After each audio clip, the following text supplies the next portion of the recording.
ప్రాచార్య బ్రహ్మశ్రీ శలాక రఘునాథ శర్మ గారి భాగవత నవనీత్ 59వ భాగం 24/8/20. శ్రీకృష్ణుడు ఉద్ధవుడికి వర్ణాశ్రమ ధర్మాలన్నీ చెప్పి భక్తి యోగం వినిపిస్తున్నాడు. నాయనా ఉద్ధవా, నువ్వంటే నాకు చాలా ఎక్కువ ప్రీతి కనుక ఇంతకు ముందే చెప్పి ఉన్నా మళ్ళీ భక్తి యోగా అని చెప్తా విను. నా అమృత కథ ఎందు శ్రద్ధ, అందులో కొన్ని సూత్రం. ఎల్లవేళలా నా లీలలను గురించి చెప్పుకుంటూ ఉండటం భక్తి అంటే. నా పూజ మీద చెదరని నిష్ట, నా స్తోత్రాన్ని నిరంతరం పఠిస్తూ ఉంట, నా పరిచర్యలో ఆదర, అన్ని అంగాలతో నాకు నమస్కరించటం సాష్టాంగం. నా అందులాగానే నా భక్తుల మీద కూడా పూజ్యభావం కలిగి ఉంది. విశ్వంలోని సమస్త భూతాలలో నన్నే సంభావించ, అలాగే దేహంలోని కదలికలన్నిటికీ నా అర్చనలుగా భావించ. నోటి నుండి వెలువడే ప్రతి మాట నా గుణాలను కీర్తించేదిగా తీర్చిదిద్దుకోవడం. మాట, మనసు, చేష్ట అనే మూడింటిని నాకే సమర్పించుకోవడం. ఇది 11వ సూత్రం. 12. భౌతికమైన దేని మీద మమకారం కలిగి ఉండకపోవడం. లభించిన ఏ కొంచెం పాటి సొమ్మైనా నాకు సమర్పించడం. శరీరాన్ని మురిపించటానికి చేసే ఈ ఆయింట్మెంట్లు, మైపోతలు మొదలైన వాటి మనస్సును మురిపించే పసిపిల్లల లాలనలు నాకు సమర్పించటానికి అన్న భావనతో ఉండదు. యజ్ఞ, దాన, తపస్సు, హోమం, జపం మొదలై పరమాత్మనైన నన్నే లక్ష్యంగా పెట్టుకొని చెయ్యదు. 16. ఈ విధంగా ఆత్మ నివేదనం చేయడం నిజమైన భక్తి యోగం. ఈ అన్నిటి కలయికే భక్తి. ఈ విషయంలో ఇంకా మిగిలిపోయింది ఏమి ఉంటుంది? ఈ పద్ధతిలో చిత్తం శాంతమవుతుంది, సత్వగుణం శుద్ధమవుతుంది. దీనితో సాధకు ధర్మం, ఐశ్వర్యంతో కూడిన వైరాగ్యాన్ని పొందుతారు. ఇది కాదంటే ఇంద్రియాల వెంటబడి పిచ్చి కుక్కల్లాగా పరుగులు తీయాలి. రజోగుణ, తమో గుణాలు తమ శక్తినంతా కూడదీసుకొని అలాంటి వాడిని కుక్కలు చెంపిన విస్తరి చేస్తాయి. నాయన, ఒక్క మాట గట్టిగా పట్టు. ధర్మం అంటే నా భక్తిని పెంపొందించుకోవడం. జ్ఞానం అంటే నా ఏకాత్మ దర్శనం. అంటే సర్వం విష్ణుమయం జగత్, జగత్తంతా విష్ణుమయం అని ఎరుక జ్ఞానం. నిలువెల్లా నిత్యం నిలిచి ఉండటం. సత్వరజస్తమో గుణాలను ఏ విధమైన అంటుకోవటం అంటే తగులమంట, పెట్టుకోకపోవటం వైరాగ్యం. ఐశ్వర్యం అంటే అణిమయ మొదలైన 8 సిద్ధులు సాధించటం. ఉద్ధవుడిని ప్రశ్న మాలి. నా స్వామి కృష్ణచంద్ర, రామచంద్రలాగా కృష్ణ. యమం ఎన్ని విధాలు? శమం అంటే ఏమి? దమం అంటే తితిక్ష అంటే ధృతి అని అడిగితే ఉద్ధవుడికి సర్వజ్ఞ వాసుదేవుణ్ణి అడిగితే, అలాగే దానం, తపస్సు, శౌర్యం, సత్యం, వృతం, త్యాగం, ధనం, యజ్ఞం, దక్షిణ అనే వాటిని వివరించమని ప్రార్థించు. అలాగే ఓ శ్రీమంత పురుషుడికి బలం ఏమి, భగం ఏమి, లాభం ఏమి, విద్య, శ్రీ, హిరి, సుఖం, దుఃఖం వీటిని గురించి నాకు తెలియదు. ఎట్టివాడిని పండితుడంట, ఎవడు మూర్ఖుడు, ఏది మార్గం, ఏది పిచ్చిదారి, స్వర్గం, నరకం, దగ్గరి చుట్టం, గృహం, వీటిని తెలుసుకోవాలనుకుంటుంది. అలాగే ఆద్యుడు, దరిద్రుడు, దీనుడు, ఈశ్వరుడు అని ఎలాంటి వాళ్ళని అంటారు. దీనితో పాటు ఈ అన్నిటికీ విపరీతమైనవి అంటే వ్యతిరేకమైనవి ఏమిటో చెప్పు. ప్రభువు సమాధానం మాలిక.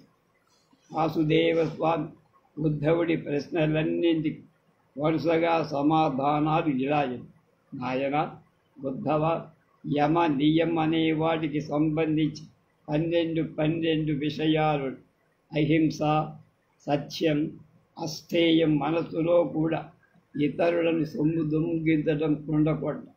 అలాగే అసంగం, దేనికి అంటుకోకపో, పాడు పనులు చెయ్యటానికి సిగ్గుపడడం, లజ్జను, అసంచయం, సొమ్ములు అవసరానికి మించి కూడబెట్టుకోకపో, ఆస్తిక్యం, ధర్మంలో చెక్కు చెదరని విశ్వాసం, బ్రహ్మచర్యం, వేద విద్యాభ్యాస సమయంలో శాస్త్రం చెప్పిన నియమాలు తప్పక పాడు, మౌనం, పనికి మారిన వాగుడు ఆపేయం, స్థైర్యం, బుద్ధిని నిలకడగా ఉంటుంది, క్షమ, కష్టనష్టాలకు చెలించకపో, అభయం, రెండవది లేదు అనే భావాన్ని పెంపొందించుకొని ఏకత్వ దర్శన స్థితిలోనే ఉండిపో, శౌచం, దేహం లోపల, శాచం, వెలుపలి శుద్ధి, జపం, భగవంతుడి నామం మంత్రస్వరూపంతో జపించడం, తపస్సు,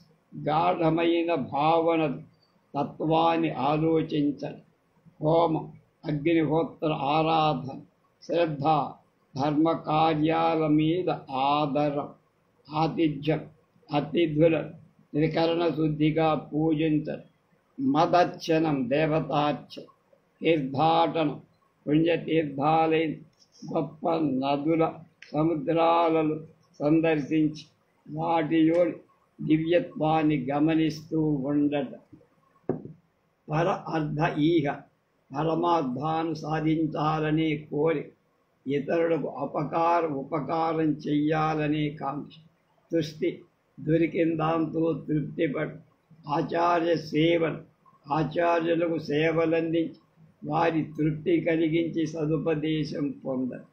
ఉద్ధవా, ఈ 12 యమాలు, నియమాలు మానవులు వాటిని ఉపాసిస్తే ఇవి ఇష్టమైన కోరికలు తీర్చే కామధేనువులే అవుతాయి.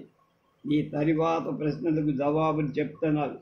శమం, బుద్ధిని నా మీద కదలకుండా నిలపడం శాంతి మాత్రం కాదు.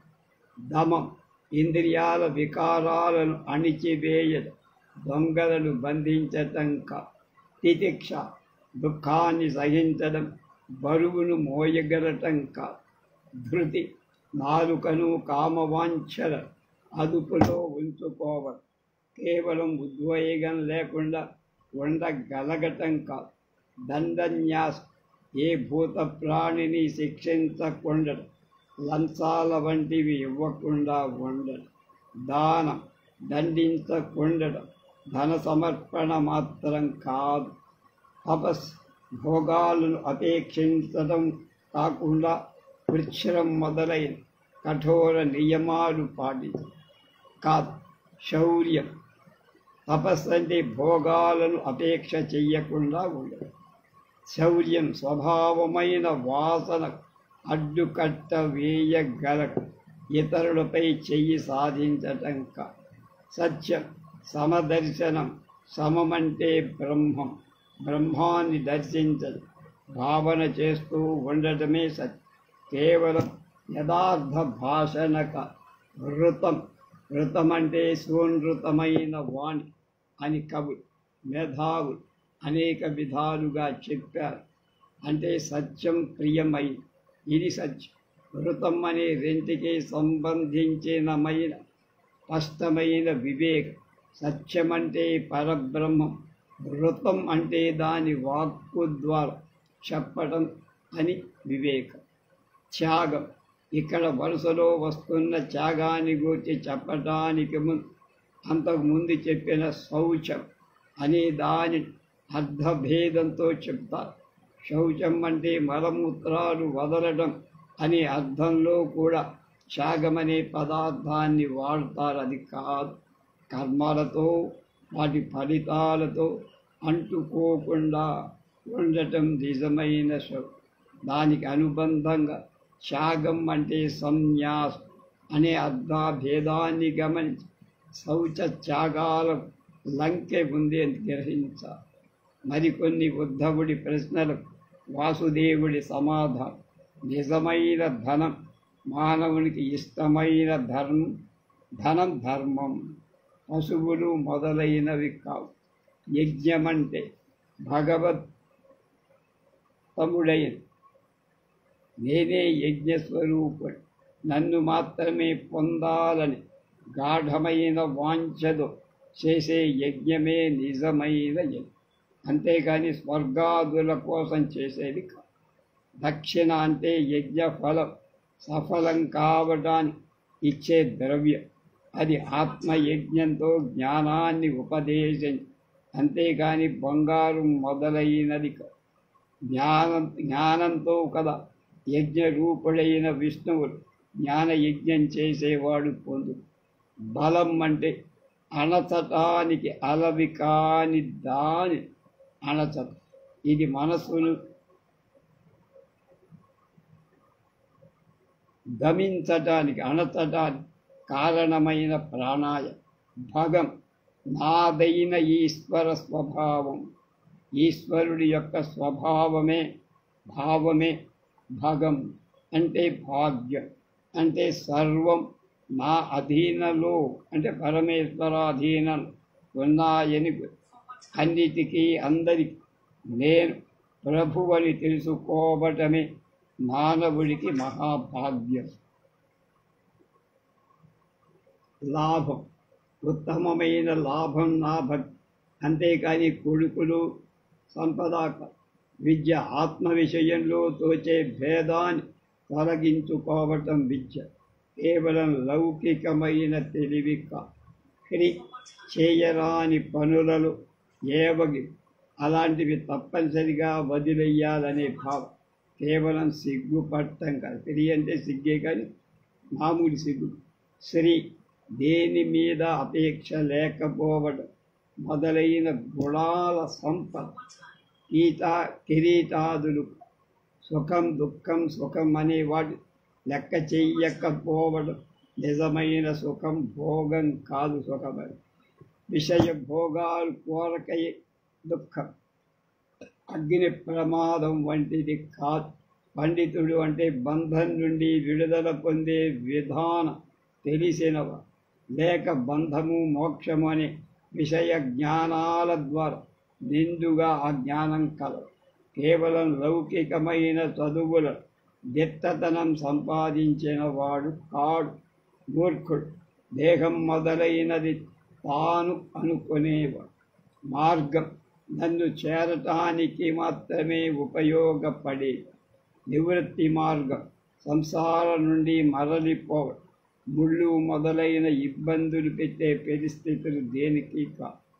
ఉత్పదం పిచ్చి తిరుగుళ్ళ దారి. చిత్తాన్ని చెదరగొట్టే మనసు ఎటు లాగితే అటు తీసుకుపోతుంది. దానికే ప్రవృత్తి మార్గం. సంసారంలో దిక్కు తెలియకుండా తిరుగుతూ ఉండడు. అంతేకాని దొంగలు దోపిడీకాండ్లు సంపాదించే దారి కాదు. స్వర్గం సత్వగుణం పరిపూర్ణంగా ఉండే ఇంద్రాదుల లోకం మాత్రం కాదు. నరకం తమో గుణం ఒళ్ళంతా ఆవరించి ఉండడు. ఆవిశ్రమైంది కాదు, చీకటి కాదు. బంధువు గురువైన నేనే నిజమైన బంధువుని. 6 బిడ్డలు అన్నతమ్ములు కారు అని ఇక్కడ బుద్ధముని సఖా అని పిలిచారు. గృహం చక్కటి సాధాలతో సౌధాలతో అలరారుతూ ధర్మానికి విరుద్ధంగా భోగాలకు నిలయమై మనుష్య దేహమే గృహం. భవనం మొదలైనవి కాదు. ఆఢ్యుడు మహాధనవంతుడు, మంచి గుణాల సంపద ఉన్నవాడు. లౌకిక పైన ధనం ఎక్కువగా ఉన్నవాడు కాదు. దరిద్రుడు తృప్తి లేనివాడు. ఉన్నది కొద్దిగా అయినా దానితో తృప్తి పడక ఇంకా లప్పలు మూట కట్టుకోవాలని వెంపరలాడేవాడు నిజంగానే దరిద్రుడు. కురుపాండు ఇంద్రియాల మీద పట్టు లేనివాడు దీనుడు కాడు. ఈశుడు స్వతంత్రుడు. శబ్దం మొదలైన విషయాల మీద ఆసక్తి లేక ఉన్నవాడు. ఏలిక అయిన వాడు కాదు. అంటే ప్రభువు కాదు, అస్వతంత్రుడు, గుణాల తగులమనే వలలో చిక్కుకోని ఉద్ధవా, ఇదిగో నీవడిగిన ప్రశ్నలన్నిటి సమాధానాలు చెప్పా, ఒక్క మాట విను. కిం వర్ణితేన బహునా లక్షణం గుణదోషయో గుణదోష దృషిదోష గుణస్థు ఉభయవర్జిత. గుణదోషాల లక్షణం గురించి ఎంత వర్ణిస్తే మాత్రం ఏమిటయ్యా? గుణమా దోషమా అనే విషయం మీద చూపు పెట్టడమే దోషం. ఇది గుణం, ఇది దోషం అని చూపు పెట్టకపోవటం గుణం. ఉద్ధవుడు భగవంతుడు చెప్పిన మాటలు కొంచెం సందేహపడ్డాడు. సందేహం తీర్చుకోవటానికి మళ్ళీ అడిగారు, మహాత్మా, వేదాలు, ధర్మశాస్త్రాలు నా ఆజ్ఞలని నువ్వు ప్రకటించావు. వాటిలో చెయ్యాల్సిన పనులు ఉన్నాయి, చెయ్యరానివి కూడా ఉన్నాయి. చెయ్యరానిని మానటం గుణం, చెయ్యరాని వాటిని చేయడం, చెయ్యరాని వాటిని మానకపోవటం దోషం. గుణం మంచి ఫలితాన్ని, దోషం చెడ్డ ఫలితాన్ని ఇస్తుంది. కాగా గుణదోషాలను గుర్తి పట్టించుకోవద్దన్నట్లు ఇప్పుడు నువ్వు చెబుతున్నావు.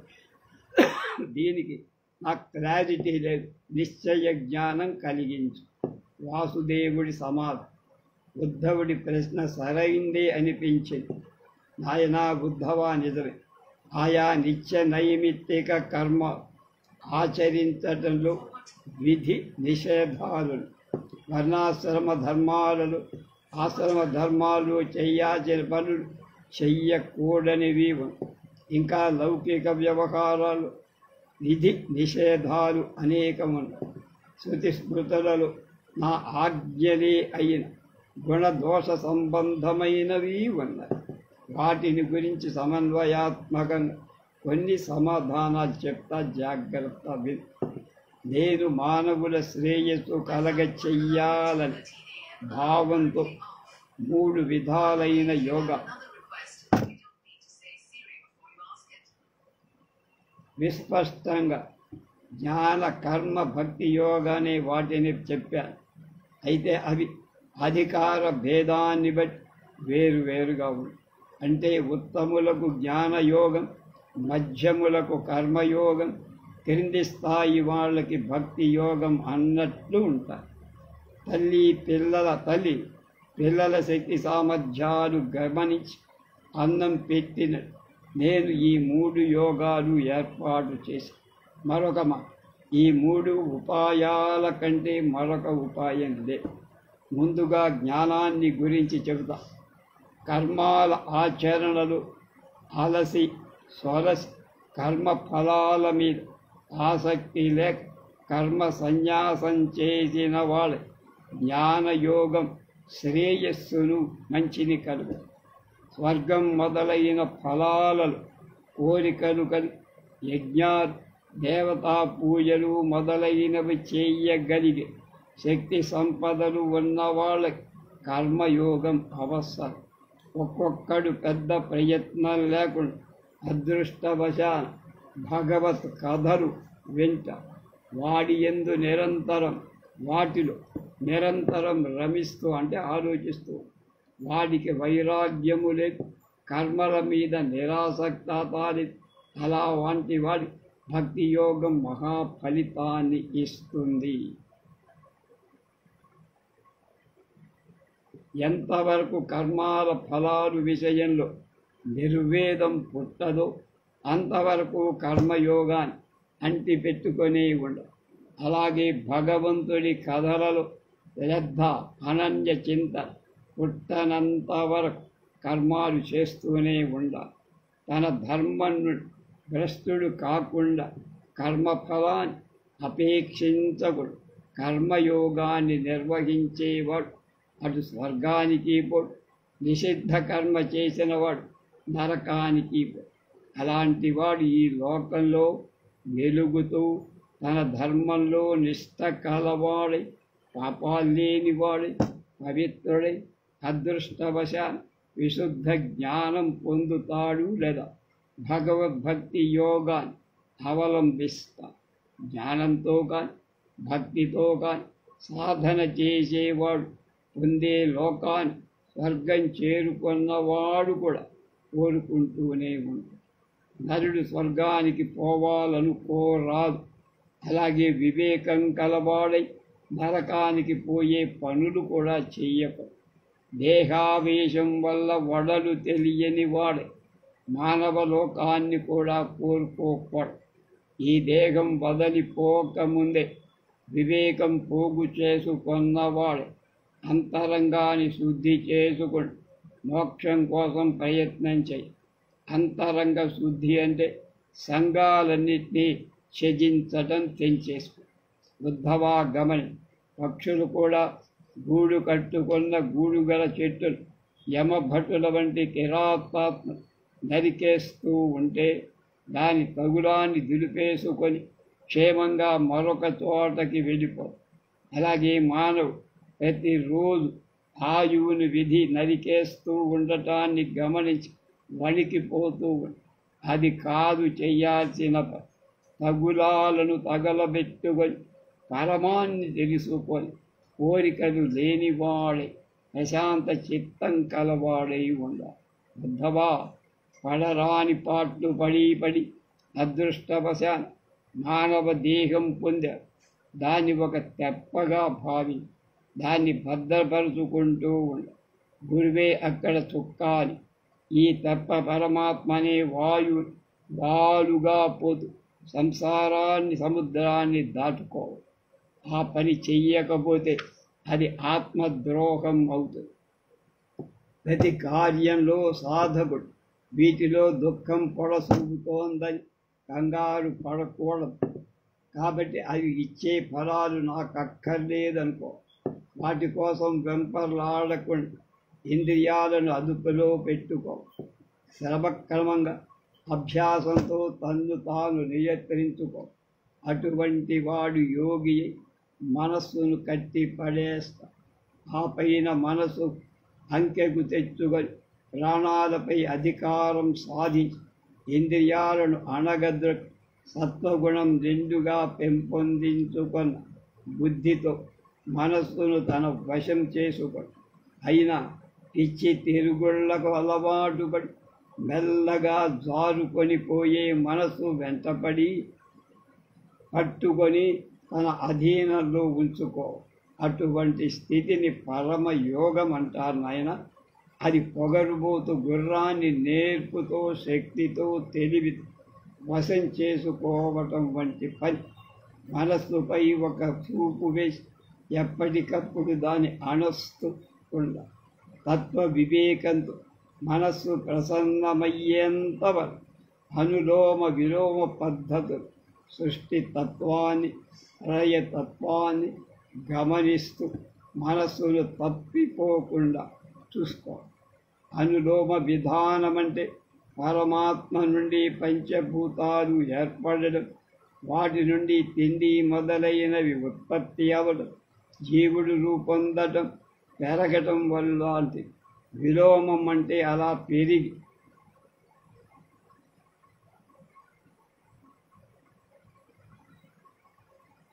పెరిగిన జీవుడు మళ్ళా 5 భూతాలతో ఏర్పడిన దేహాన్ని ఆయా భూతాలతో ఆయా పాళ్లలో కలిపేసి అహంకార మహత్ ఆత్మ అనే వరుసలో పరమాత్మలో లీనం కా ఎలా దిగి వచ్చాడు అదేవిధంగా పైకి పోయి తన మూల కారణంలో నామరూపాలు లేకుండా ఒక్కటైపోవడం. ఈ విధమైన సాధనతో మొదట సంసారం దుఃఖమయం అని తెలుసుకుంటారు. క్రమంగా వైరాగ్యం అనే పంట పండుదు. తత్వజ్ఞానం కలుగు. మనసు ఆటకట్టు అవుతుంది. పరమాత్మ చింతన మీద మనస్సు నిలబడిపో. యమం నియమం మొదలైన యోగ పద్ధతుల ద్వారా ప్రత్యక్ష శబ్ద ప్రమాణాలతో బుద్ధి పరచుకొని పరమాత్మను అర్చించడు. శుద్ధిపరచు. అర్చించడం, ధ్యానించడం మొదలైన సదాచారాలతో మనస్సు దారి పట్టు తప్పిపోకుండా చూసు. ఒక్కవేళ ఇంత చేసిన కర్మవశం చేత ఏదైనా పాపం వచ్చి పడి అది జ్ఞాన అభ్యాసం చేత రూపుమాసిపోవాలి. సరేనయ్యా, నిత్య నైమిత్తిక కర్మ సత్వశోధన కనుక గుణం హింస మొదలైన అశుద్ధిని కలిగిస్తుంది కనుక దోషం. ఆ దోషాన్ని తొలగించుకోవటం కుచ్చరం మొదలైన ప్రాయశ్చిత్త కర్మ. అప్పుడు అది గుణము. ప్రాయశ్చిత్తం తీసుకోకపోవడం దోషం. ఇలాంటి స్థితిలో నువ్వు గుణాలు లేవు అంటున్నావు. ఎలా అంటావేమో చెప్తావు విను. తత్వదృష్టితో చూస్తే వస్తువులన్నీ ఒకే విధం. వాటిని ఉపయోగించే తీరును బట్టి గుణం దోషం కలు. కాబట్టి ముందుగా వస్తు గుణ దోషాలు చక్కగా తెలుసుకోవాలి. గుణం ఉన్నదాన్ని ఆచరించడం, దోషం ఉన్నదాన్ని వదిలేయటం చేస్తే పాప పుణ్యాల అంటూ ఏమీ వాడికి తగలదు అంటూ. రేపు ఆచారాలు ఎందుకు అనే వాటి గురించి పరమాత్మ ఉద్ధవుడికి తెలియజేస్తాడు. దాని గురించి రేపు తెలుసుకోండి.